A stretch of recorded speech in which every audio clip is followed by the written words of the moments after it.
कल ही मैं कुछ पॉइंट लिख रहा था और ये गुजराती आर्टिकल मेरे हाथ में आया। कुछ पॉइंट लिख रहा था, गुजराती आर्टिकल हाथ में आया। हिंदू संयुक्त परिवार कानूनी अपने यहां पर यह नियम लागू होता है। हिंदू संयुक्त परिवार का कानून अपने यहां पर लागू होता है। ये इस्लाम के नहीं है, इस्लाम के लिए नहीं है, ईसाईयत के लिए नहीं है, ये सिखिज्म के लिए भी नहीं है। हिंदू संयुक्त परिवार का कानून जैन और हिंदुओं के लिए लागू होता है।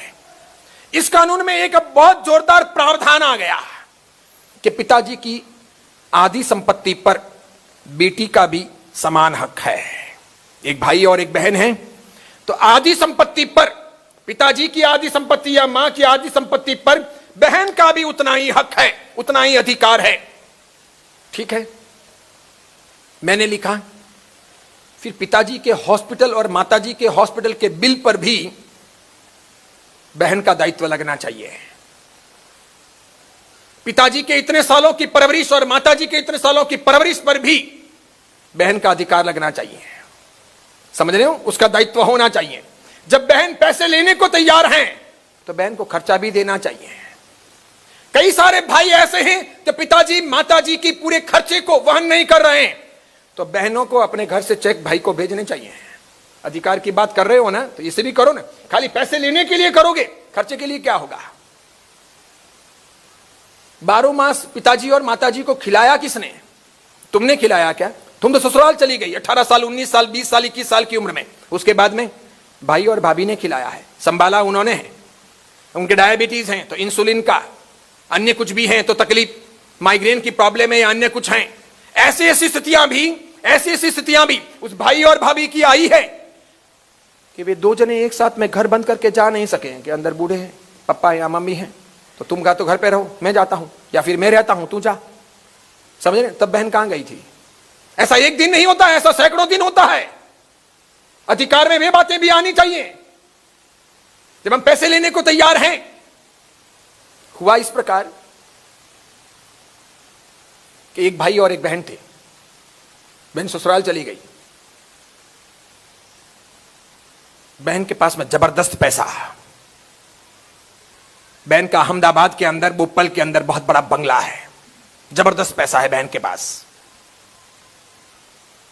भाई कमजोर है, भाई के पास पैसा नहीं है, थोड़ा सा ही है। पिताजी नहीं, दादाजी के जमाने का वो मकान है जिसके अंदर ये भाई, भाई की पत्नी, भाई के छोटे बच्चे और भाई के पिताजी और माताजी वो रहते हैं। लगभग 3 साल तक बीमार रहने के बाद में मां गुजरी। भाई ने बराबर ध्यान रखा, उसके लिए भाई ने थोड़ा कर्ज भी किया, मां की सब ट्रीटमेंट भी करवाई, अच्छी परवरिश भी की, ध्यान रखा, सामान्य परिवार। फिर मां गुजरी। पिताजी की तकलीफें तो बहुत ज्यादा थी। पिताजी को लगभग 8 साल 9 साल तक उसने नहलाया धुलाया। 9 साल तक पिताजी खाट में रहे। 9 साल तक पिताजी को आधे शरीर का लकवा हो गया था, तो यहां से वोट यूं हो गया था, तो कितना भी यहां से दो, यहां से आधा गिर ही जाता था। तो इधर से साफ करते रहो, इधर से खिलाते रहो, इधर से साफ करते रहो, इधर से खिलाते रहो। ऐसा दिन में लगभग 10 बार करना पड़ता था। अपने तो 15 मिनट में खा के खड़े होते हैं, उनको लगभग घंटा भर खिलाते, तब इतना फूड पेट में जाता, क्योंकि बहुत ज्यादा गिरता ही था, थोड़ा ही पेट में जाता था। इस प्रकार करके उनको 8-9 साल तक जिलाया। अभी वो पिताजी भी गए।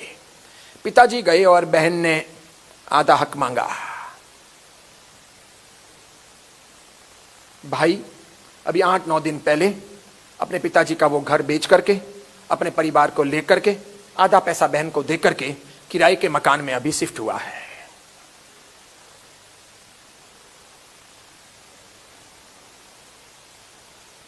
संपत्ति महत्वपूर्ण के संबंध महत्वपूर्ण,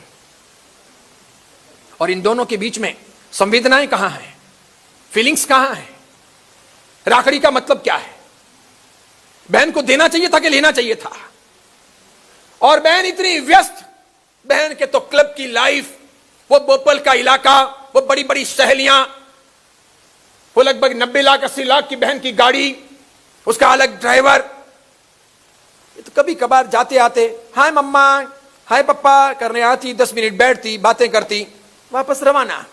24 घंटे रात और दिन किसको करना पड़ता? सब भाभी को और भैया को करना पड़ता। और तो भी बहन ने हक मांगा।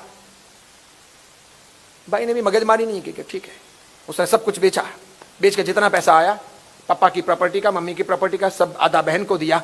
अब उसके पास में इतना पैसा नहीं रहा कि वो घर का घर ले सके। अब वो जिंदगी में कभी घर का घर ले नहीं सकेगा, वो तो कहीं नहीं ले सकेगा। उसकी तो अंदर की आत्मा भी दब गई होगी अब कि भगवान अब मौत दो, ये जितने बच्चे पैदा किए हैं या जो बहू है, पत्नी, इन सबका पालन पोषण कर लूं और शांतिपूर्वक जिंदगी बीत जाए, किराया तो किराया। यानी वो बाप जो अपने पापा और दादा दोनों के दिए हुए घर में शांतिपूर्वक रहता था और सबको उसने शांतिपूर्वक अंत तक पहुंचाया, वो अपने बच्चों को अब किराए का मकान देकर, यानी कर्ज देकर, यानी दुविधाएं देकर, दुख देकर इस दुनिया से विदा होगा। उस बाप के पास इतनी ताकत नहीं है कि वो अपने बेटों के लिए अब कभी मकान खरीद सकेगा। ये था भी सही पुराने जमाने का, ये भी तुमने बिकवा दिया, तो आज के जमाने में अब उस शहर में क्या मकान मिल सकता है? सोच बदल गई हमारी हो। और ये घटना अजैन की नहीं, जैन परिवार की है। कल जब मैं ये पढ़ रहा था तो मेरी आंखों से आंसू रुक नहीं रहे थे। मैं साधु हूं, मुझे कोई लेना देना नहीं है, मेरे कोई लेना देना भी नहीं है, मुझे कुछ मिलता भी नहीं है। मैं सोचता हूं कहां चला गया भगवान महावीर का समाज? क्या मतलब है प्रवचन सुनने का, मंदिर जाने का, स्थानक जाने का, तेरा पद भवन जाने का? क्या अर्थ है? क्या ये एकादशी करने, ब्यास ने करने, आइमिल की ओली करनी, मास कमन करने, अट्ठाई करने, अट्ठम करने? हम सीखेंगे कब? समझेंगे कब? अच्छे बनेंगे कब? सोच कहां चली गई है? ऐसे परिवार बहुत है, बहुत है। आपको नहीं पता चलता, मुझे पता चलता है।